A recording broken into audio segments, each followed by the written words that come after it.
Hello, everybody, friends and family. Welcome back to the Second Chance Podcast. My name is Evan, My name is Christian.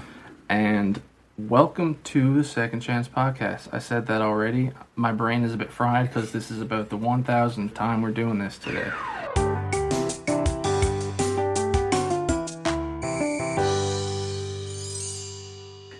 We've been testing new equipment to try and make our mics a bit better, and it did not work. And we literally spent an hour An hour. of random mic tests with two microphones. Now we're going back to one mic.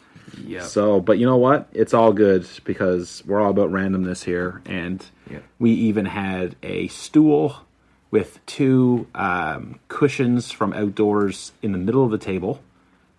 I will say a disclaimer. We tried a lot of things before that. That wasn't our go-to. And we couldn't even see each other. Anyway, Yep. enough of our mishaps.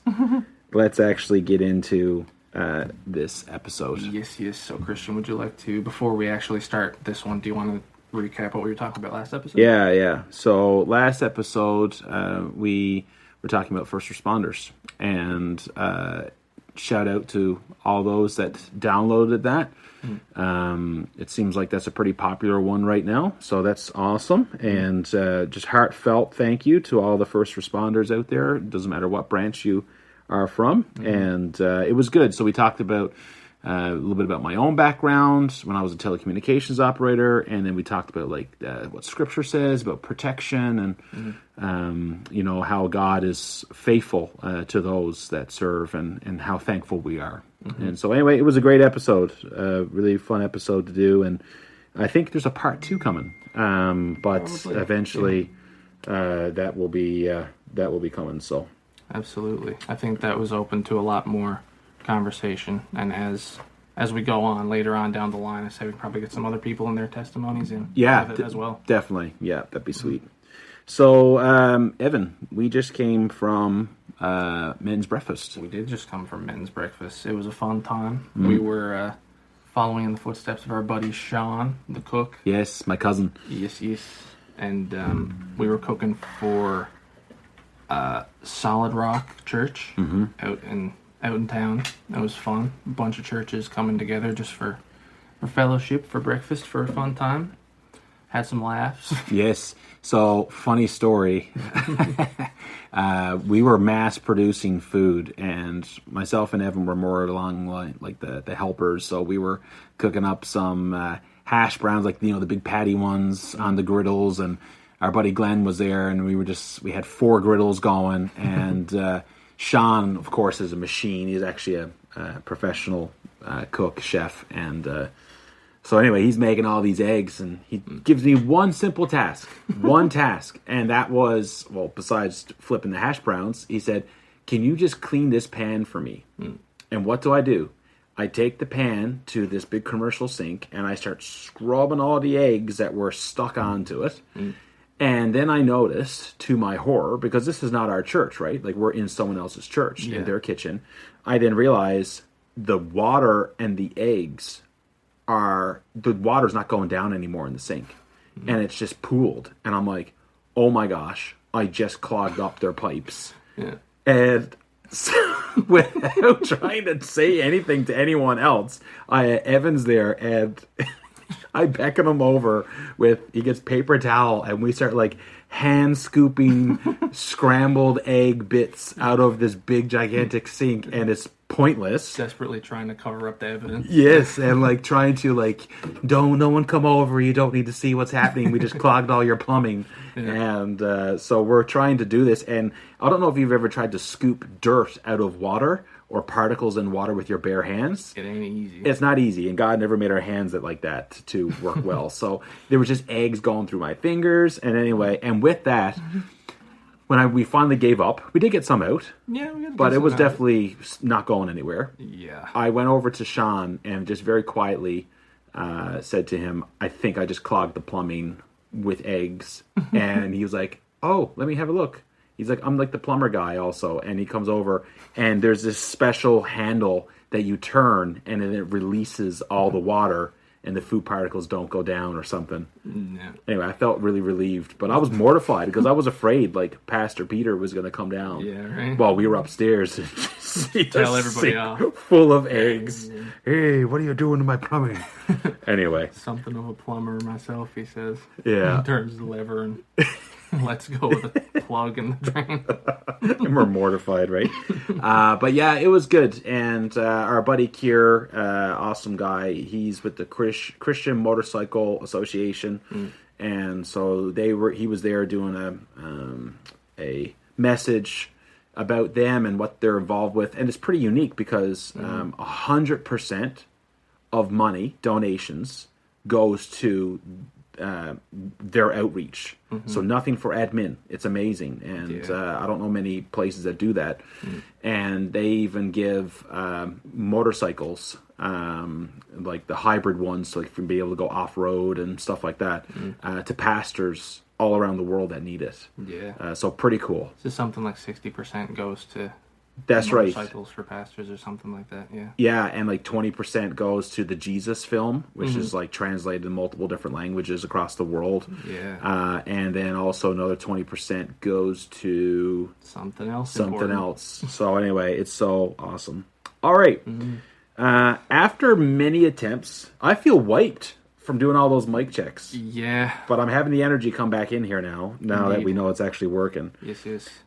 Today, we're going to be talking about the importance of good friends. Indeed. Fellowship, good friends. And I'm looking forward to this. We're actually in Ecclesiastes just for a moment. In Ecclesiastes 4:12. And Ecclesiastes 4:12 says this: "And though a man might prevail against one who is alone, two will withstand him. A threefold cord is not easily broken." Now, I prefer the New Living Translation over that one. Listen to what New Living Translation says. "A person standing alone can be attacked and defeated, but two can stand back to back and conquer. Three are even better, for a triple braided cord is not easily broken." And The more the merrier. that's so good, right? Because we were not meant, God did not create us, put us on this earth to do life alone. Yeah. You know what I mean? And like, well, here we are. We're on a podcast together, right? And, this is not just a single podcast, but for, God is true. I really believe that God is a relational God, and he wants to have personal relationship with me, with you as the listener. And that scripture is just a reminder that we're not meant to do it alone. 100%. I think there comes a time and a place for sitting in your room by yourself with the door closed, just praying, research, and reading God's word on your own. There is a time and a place, but he didn't mean for it to be isolate yourself 100%, talk to nobody, disagree with everybody. There are plenty of instances in the Bible where people were open to correction and thrived for it. Like, was his name Apollos or something like that in Acts? Yes, Apollos. Where he grew up in a place that was very knowledgeable and very, heavy on debate, so he knew how to talk to people. Alexandria in Egypt. Yes, Alexandria, that's what it was. Yeah. But he was only preaching of John the Baptist's baptism rather than baptism with the Holy Spirit because he didn't know that, yes? And then, was it Paul and Priscilla? And Aquila and Priscilla, husband and wife team. Yeah. Go up and they taught him about it, and he was like, okay, fair enough. I've been told. Yeah. That's good because it's important too, to be able to take correction. Yeah. You know what I mean? As well.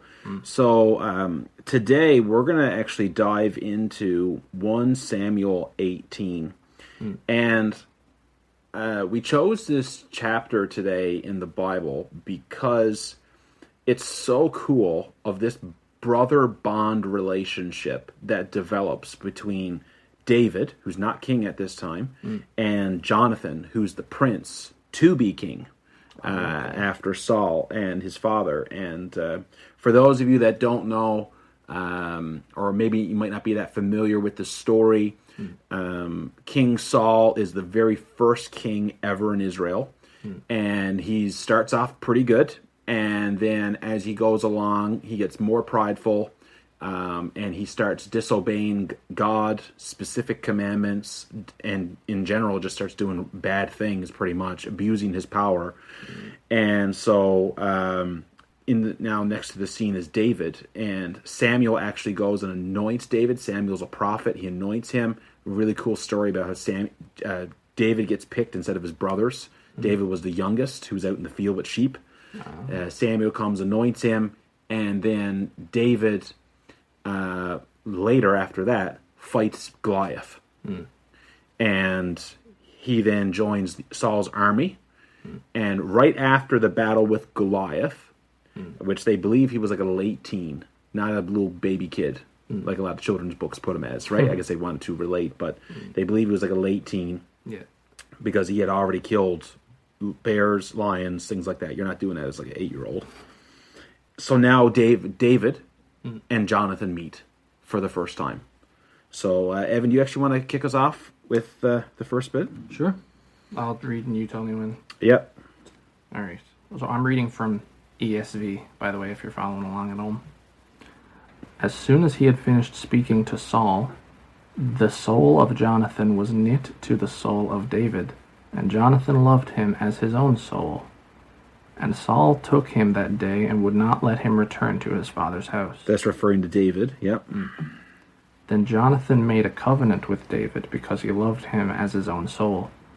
And Jonathan stripped him of the robe that was on him and gave it to David, and his armor, and even his sword, and his bow, and his belt. And David went out and was successful wherever Saul sent him, so that Saul set him over the men of war. And this was good in the sight of all people, and also in the sight of Saul's servants. All right, let's pause there for a second. So we, as you just read, it says Jonathan made a covenant. Yeah. Now, a covenant is like a special promise. And these are obviously like a brotherly love promise here that they make. And we know that Jonathan obviously thought a lot of him, considering that he gave him some of his own garments. Now, obviously, when it says he gave him his robe, Jonathan's not naked, right? He's got other clothes on, obviously. It's just like a robe that signifies that he's a prince. So he hands that over to David. He then gives him his armor, his own sword, his own belt, and his own bow. So would that be, in this case, Jonathan giving away like his princeship to David at that point, or is he just being like a good fellow? He wouldn't have given away his princeship, but he was making it very clear that he, as the prince, was supporting of David. Okay. Yeah, but he was going to keep his title, and we know that later on because later in towards the end of Samuel, Jonathan is killed along with King Saul. Disclaimer, spoiler alert. But he's killed. King Saul's killed. His other sons are killed, besides one. And they all die fighting the Philistines. And David, who's on the run at that point in the story, because Saul was trying to kill him, he finds out about it, and he's crushed. He's crushed that his best friend's been killed. So there's more actually about them, but let's keep reading. It's pretty cool. Yeah. Okay. This is where the jealousy comes into. Yes. This is when Saul starts becoming jealous of David. This is verse 6 Yeah. going on. As they were coming home, when David returned from striking down the Philistine, the women came out from all the cities of Israel, singing and dancing, to meet King Saul, with tambourines, with songs of joy, and with musical instruments. And the women sang to one another as they celebrated, Saul has struck down his thousands, and David his 10,000s. And Saul was very angry, and this saying displeased him. He said, They have ascribed to David 10,000s, and to me they have ascribed thousands. And what more can he have but the kingdom? And Saul eyed David from that day on. Interesting. Okay. So he's getting jealous. He's getting jealous. Just listen to this part. Now we're at verse 10. Yeah. The next day, a harmful spirit from God rushed upon Saul, and he raved within his house while David was playing the lyre, as he did day by day. Saul had his spear in his hand, and Saul hurled the spear, for he thought, I will pin David to the wall. But David evaded him twice. Holy smokes. Saul was afraid of David because the Lord was with him, but he had departed from Saul. So Saul removed him from his presence and made him commander of 1,000. So we can assume that he was commander of thousands or tens of thousands before this. And he went out and came in before the people. And David had success in all of his undertakings, for the Lord was with him. And when Saul saw that he had great success, he stood in fearful awe of him. But all Israel and Judah loved David, for he went and came in before them. So we have this scene of Saul's jealousy becoming so intense, he tries to kill David, tries to pin him to the wall. And now what's interesting, in Samuel, it says a harmful spirit from God. Yeah. Okay? Do you know that in so that's written by prophets, okay? Do you know that in Chronicles is, they believe, is more written by historians and prophets. And it's hundreds of years after Samuel's written. They rewrite different parts of Samuel and Kings in it. Okay. And instead of referring to something that when it's a demonic spirit or a spirit like that, instead of attributing it to God doing it, it actually says Satan in Chronicles about it. So I just want to highlight that because I don't believe that God sends demons on people, right? I don't believe that.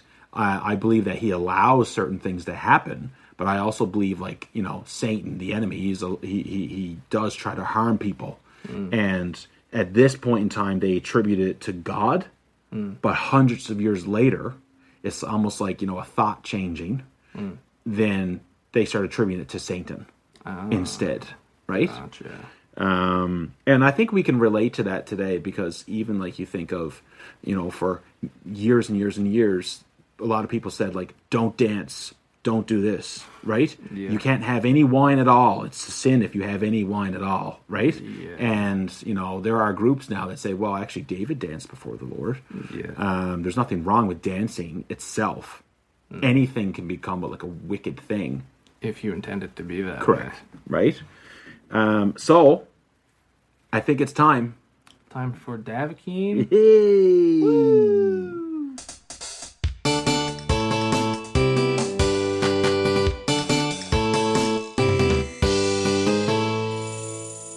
All right, Evan, hit me up. What is the Davakeem All right. for today? I've been saving this one Okay. because there's a cool story behind this one. Okay. But, I'm excited. okay. What was the weirdest dream you've ever had? Oh, bro. Weirdest dream in a sense of everything that I was dreaming, or weirdest dream for where I was actually doing things in like the present, like in the physical? Let's do that one. Want, Let's man. do that one. I had a dream once that I was fighting someone. Okay. This is when I first got married, and it wasn't my wife I was fighting, just so we're clear, in the dream. And in the dream, I was fighting someone, and I punched him. I smoked him in the dream. I remember it was a good hit. To my horror, when I awoke, I had actually punched a glass off my nightstand, and it flew and smashed on the wall just over from it, and as it hit the floor. So I whumped it. I hit it pretty good, which is pretty impressive considering I'm lying down. Yes, bye. However, in my stupor, I sit up, and Melissa's like, "What did you do? Like, Christian, what's wrong?" And anyway, and I was like, "Oh, I was punching someone or something." And she was like, "What?" And she was like, "You just broke glass all over the floor."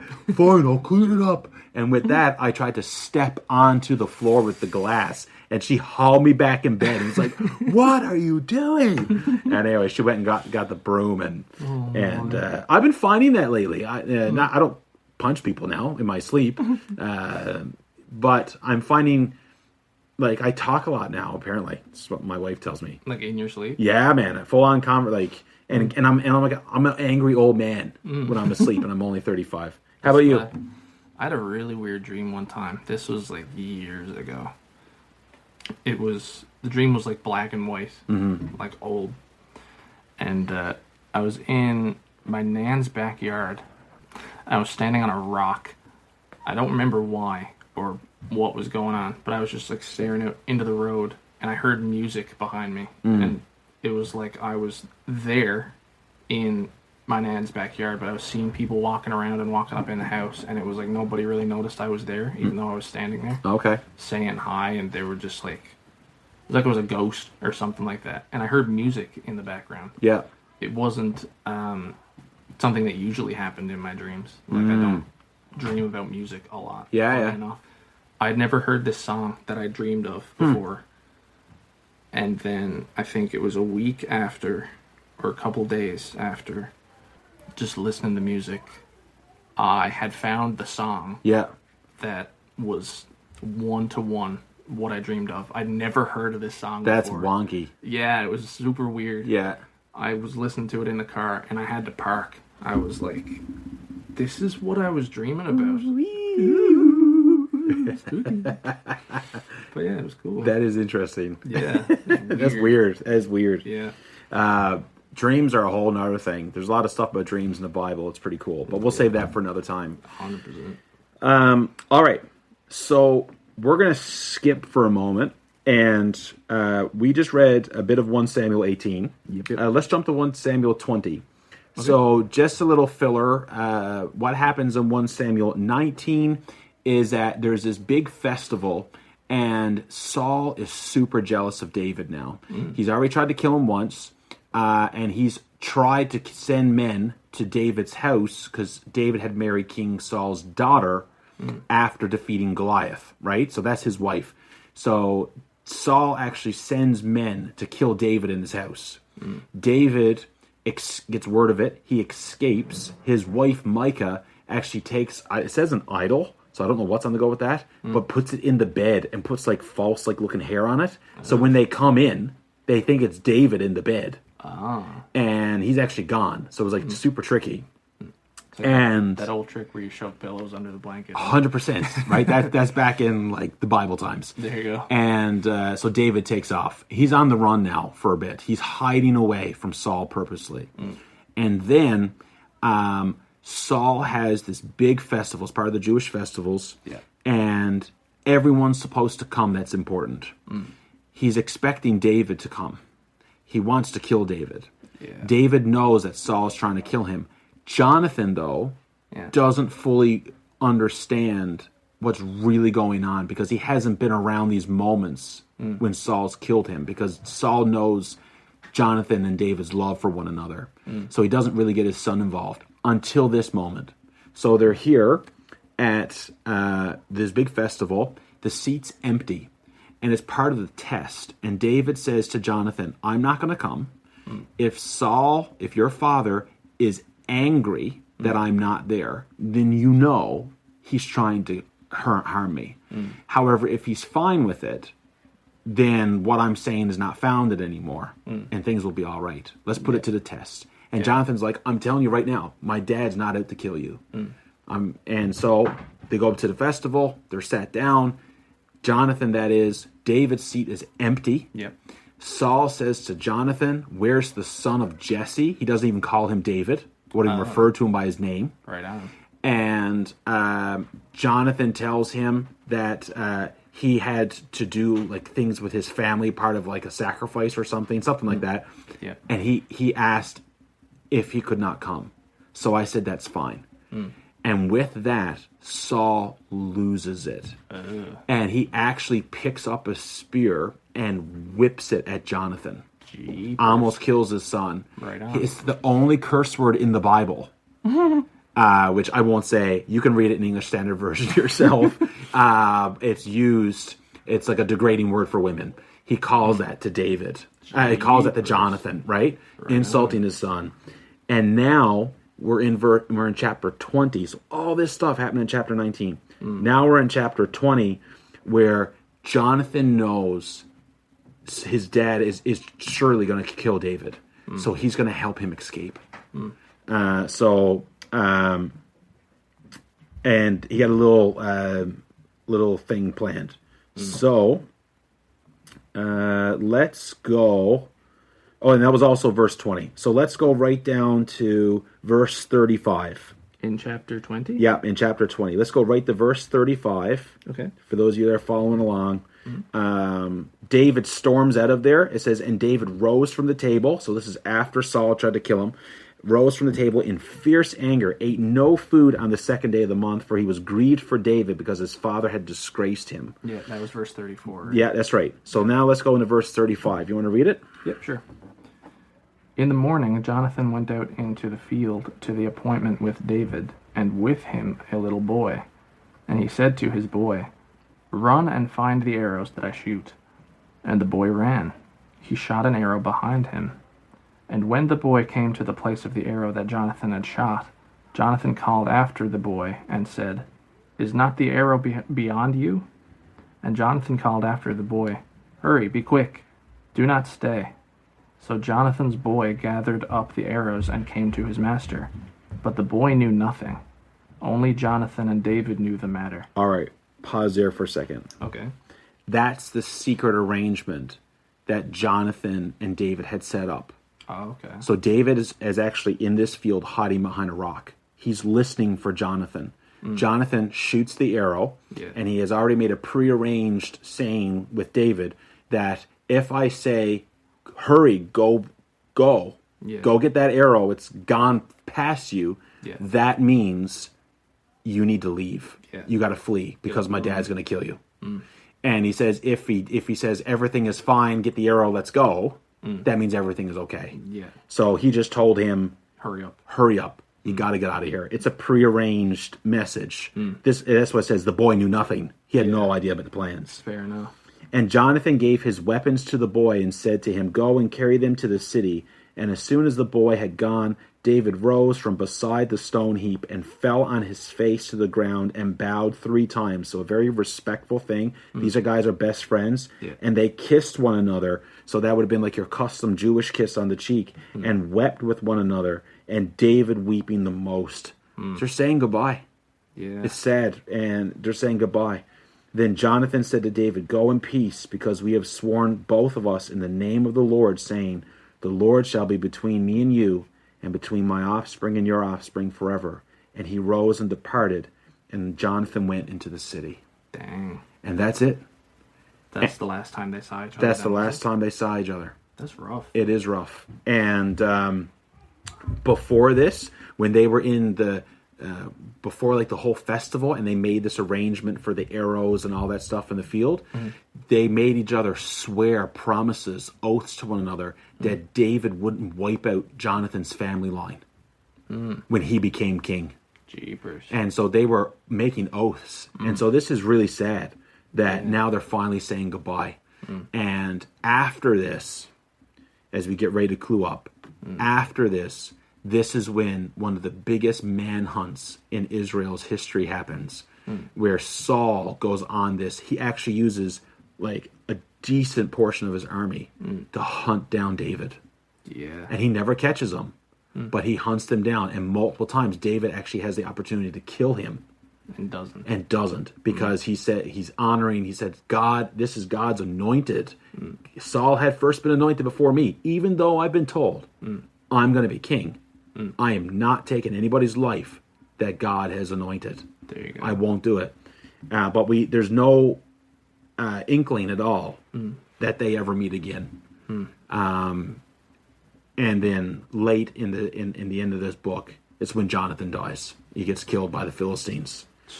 And David writes this psalm called the Song of the Bow, and it's a mourning song. And it's actually really cool because what happens is that when the Philistines defeat the Israelites, which is a bad thing, obviously, and they slaughter them, right? King Saul actually takes his own life. He gets his armor bearer to kill him because he's wounded, and he doesn't want the Philistines to capture him alive. Right.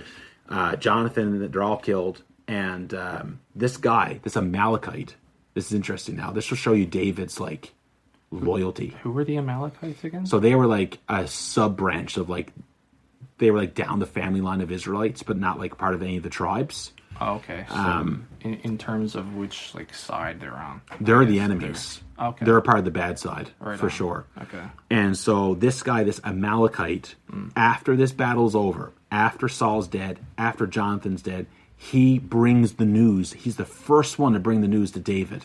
And he says to David, I've come from the battle today. May all your enemies be as Saul, right? And he talks about Saul being dead. And David says, tell me what happened.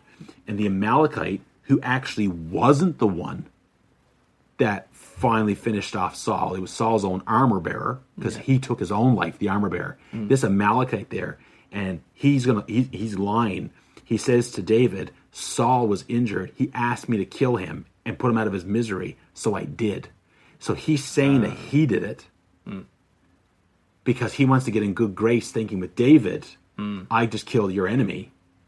The enemy of my enemy is my friend type of thing, but lying to him. Exactly. And David, though, doesn't know that he's lying, but David's enraged because what did David not do? He did not kill the Lord's anointed. This guy stand in his presence saying that I just went ahead and I killed him. I killed him. Yeah. And what does David do? Kills him right in front of everyone. Well, that backfired. Yeah, that backfired big time. Poor guy. So as we end off our podcast today, don't lie. No, yeah, there you go. Don't lie. It'll get you Don't killed. lie, because you might get you killed. Yep. So Evan, let's take us out. All right. So this episode, pretty much, we talked about our adventures in the men's breakfast this morning. Fun times. We did a little recap of last episode about the first responders and our buddy Taryn, who mentioned it. Yes. Cool guy. Love him. And what else? You had Ecclesiastes 4:12. That's right. About standing together. Yes. One person can get defeated easily, but 2 to 3 is even better. Absolutely. And I think the bottom line is, as you were just summarizing, is that it's important to have good friends. Yeah, definitely be careful with who you hang around. Yeah. Because there was, I had a little sticky note written over there of something that came to my mind. Did you want to read that out? Yep. Proverbs 13:20. Whoever walks with the wise becomes wise, but the companion of fools will suffer harm. Indeed. So be careful of who you're hanging around. Yeah. Because you will subconsciously start to adapt to that, Indeed. whether you want to or not. Yeah. No, that's true. And we see here, of course, what we just read with David. David and Jonathan, totally loyal, right to the end. Yep. Protected one another, even when a father tried to have him killed. Yep. And it was a true bond relationship. And Evan, I'm thankful for you today. I'm thankful for you too. Yeah, you're my great buddy, and we love doing this podcast together. It's part of our passion. And even when we have 2 mics that don't work and 1 mic in the middle and about an hour of recording. You know, there's no one else I'd rather do it with because I'd be frustrated with anybody else. Oh, I would have flicked that across the yard if Buddy. you weren't here. So on that note, we're signing off for today. Absolutely. So thank you for listening. Please share this on your social media. Give us a like on our Facebook. We got a Facebook page, the Second Chance Podcast. Wherever you listen to your podcasts, our main ones are Spotify and Apple. Yes. But wherever you get it to, we just want to say thank you for listening and share it because there's more people out there that I'm sure would enjoy it. Absolutely. We'll post some Easter eggs of the stupid things we tried to do to get the 2 mics to work as yeah, well. we're going to drop that on our page so you can see our little setup and the part of the creepy basement. All right, everybody. Well, thank you so much for tuning in for this episode. All right. And we love you. Peace. God bless. See ya.